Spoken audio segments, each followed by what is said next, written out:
Okay, so this was our first lesson on Birkhoff. We had our introduction to Birkhoff and our thoughts and feelings about Birkhoff as well. So we're introduced to him as the practitioner. He is very exaggerated, very over the top, sort of this mime style in a sense. So initially we talked about discussing what we already knew, which our class didn't know a lot. So we looked at some of the ideas separately. So first we looked at gestures, characterization, facial masks.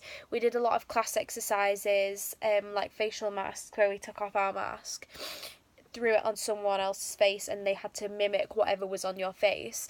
And this shows how he wanted to over exaggerate facial expressions, and how this creates the character. So facial expressions and body language come hand in hand, and that would sort of shape voice and motivation and the character itself, which was quite a different way of studying drama and characters, especially compared to Stanislavski, which we've just done Anatomy of a Suicide.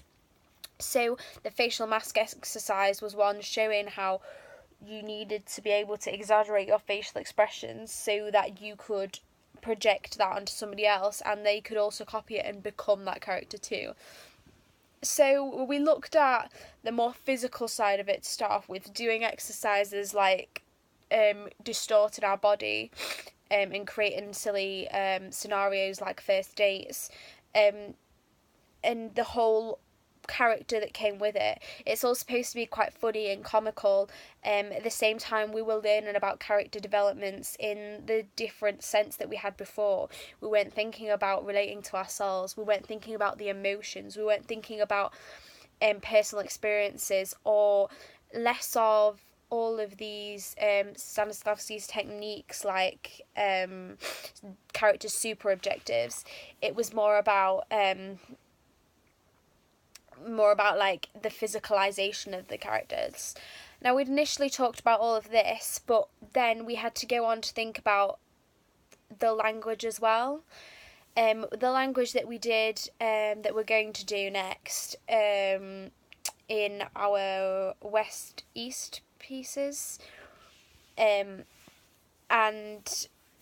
in these pieces it's more focused on the language, the movement and language together, which we didn't really look at the language much. All we know is that it's very Shakespearean, so the flow of it is very Shakespearean, the whole language of it is sort of Shakespearean, but it's Cockney as well, and it's brought into relevant time. So I think that this piece is quite confusing, quite conflicting, because you'd think that Shakespeare should have a flow to it, but Miss Ship kept saying about these two words defined in staccato, not only in the movement but in the words themselves. So when you're speaking, have these gaps where the solid staccato defined movements are.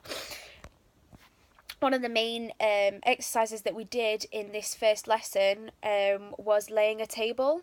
We had to lay a table, devise this piece as pairs, and we had to make sure that the movements were defined, staccato like, and this could be comical, but it was supposed to sort of just show that. And then we have sort of characterization building as you build your piece.